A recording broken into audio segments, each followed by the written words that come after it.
অভিনীল হত্যাকাণ্ডৰ কথা মনত আছেনে আপোনালোকৰ? ৮ জুনত ৭ বছৰ সম্পূৰ্ণ হ'ব দেশ কঁপোৱা এই বিভৎস হত্যাকাণ্ডৰ। আজিও ন্যায়ালয়ৰ পৰা বঞ্চিত সেই পৰিয়ালবৰ্গ। বিচাৰ প্ৰক্ৰিয়া সামকীয়া গতিত গতি কৰাৰ বাবে ন্যায়ালয়ৰ ওপৰত ক্ৰমাৎ আস্থা হেৰুৱাই পেলাইছে সেই পৰিয়ালবৰ্গই। ২০১৮ চনৰ ৮ জুনত কাৰ্বি আংলং জিলাৰ ডকমকা থানাৰ অন্তৰ্গত পানজৰি গাঁৱত হৈছিল এই হত্যাকাণ্ড। এদল উন্মত্ত লোকে মৰিয়াই হত্যা কৰিছিল গুৱাহাটীৰ ২ প্ৰকৃতিপ্ৰেমী যুৱক অভিজিত নাথ আৰু নীলোৎপল দাসক। নগাঁও আদালতত আজি এই গোচৰ শুনানি আছিল যদিও ৰহস্যজনকভাৱে আদালতত উপস্থিত নহ'ল আসামী পক্ষৰ অধিবক্তা, যাৰ বাবে পৰৱৰ্তী শুনানি ১ জুলাই তাৰিখে নিৰ্ধাৰণ কৰিবলৈ আজি আদালতে বাধ্য হ'ল।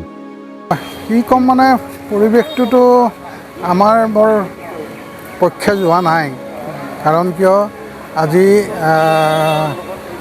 ৭ বছৰ অতিক্ৰম কৰিব হ'ল আৰু 2টা দিন আছে। ৮ জুন ২০১৮ চনত এই আমাৰ ল'ৰা দুটিক হত্যা কৰা হৈছিলে আৰু আজি ৬ জুন ২০২৫ চন, গতিকে ৭ বছৰ।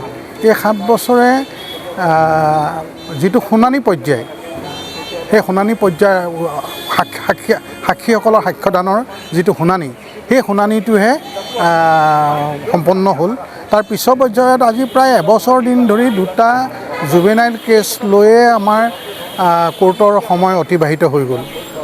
আৰু দ্বিতীয়তে মানে যিটো মানে এই যি আসামী, এই আসামীবিলাকৰ 313 ছেকশ্যনৰ আণ্ডাৰত তেওঁলোকক সোধা পোছা কৰিব লাগে কোৰ্টে। সেইটো যিখিনি কুৱেশ্যনাৰিজ প্ৰশ্ন, সেই প্ৰশ্নখিনি ইতিমধ্যে আমি জনামতে তৈয়াৰ হৈছে, কিন্তু তেওঁলোকক সোধা হোৱা নাই। এই গোটেই পদ্ধতিটোৰ কাৰণে আমাৰ প্ৰায় 8 মাহ 10 মাহ সময় গুচি গ'ল। গতিকে আজিও সেই মানে প্ৰচেছটো আৰম্ভ হ'ব বুলি ভাবিছিলোঁ, আমি আহিছিলোঁ আশা এটা কৰি, কিন্তু যিহেতু আসামী পক্ষৰ অধিবক্তাজন আজি উপস্থিত নাথাকিল, গতিকে তেখেতে যেতিয়া নাথাকিলে বা সেইটো কাৰণে বা অন্য কিবা কাৰণে আমি কথাখিনি শুনিবলৈ নাপালোঁ, কিন্তু আমি আহি দেখিলোঁ যে কোৰ্ট শেষেই হ'ল আৰু। গতিকে নতুন এটা ডেট দিছে ১ জুলাই। ১ জুলাই তাৰমানে ২৫-২৬ দিনৰ পাছত আজিৰ পৰা।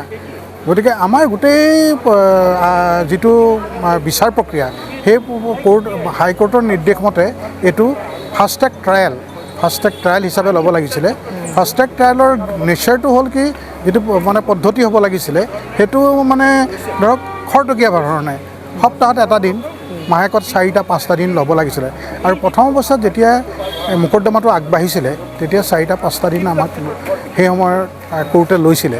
কিন্তু এতিয়া মানে এমাহতো 1টা দিন নপৰে, আৰু তাৰো যিটো দিন পৰে সেইটো দিন আহি এনেই আৰু এটা দেখা হাজিৰা নিচিনাকৈ দেখা দিলে গ'ল।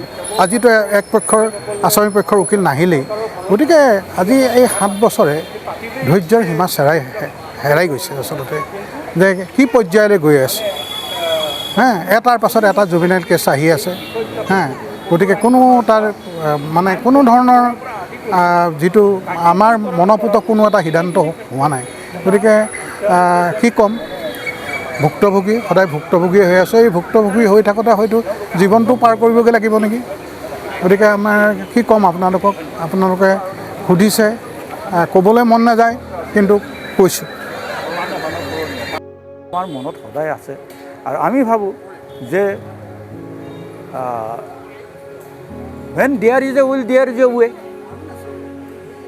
তাত যদি সেই কথাবিলাক যদি গুৰুত্ব দিয়া নহয়, তেনেহ'লেতো আৰু এইটো সাধাৰণ মোকৰ্দমাৰকেও মানে একেবাৰে পেলনীয়া এটা মোকৰ্দমা হৈ গ'ল।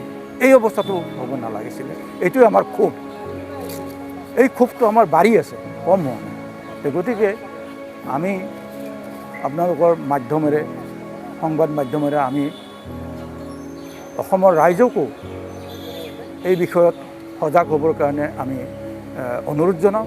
চৰকাৰ পক্ষক আমি অনুৰোধ জনাওঁ, মহামান্য আদালতক অনুৰোধ জনাওঁ, যাতে এই পক্ষবিলাক লগ লাগি যে এনেকুৱা ধৰণৰ যে এটা ফাষ্ট ট্ৰেক ট্ৰায়েল মানে এনেকুৱা লেহেম গতিত চলি আছে, এই গতিটো যাতে খৰতকীয়া কৰিব পাৰি, তাৰ কাৰণে ব্যৱস্থা ল'ব।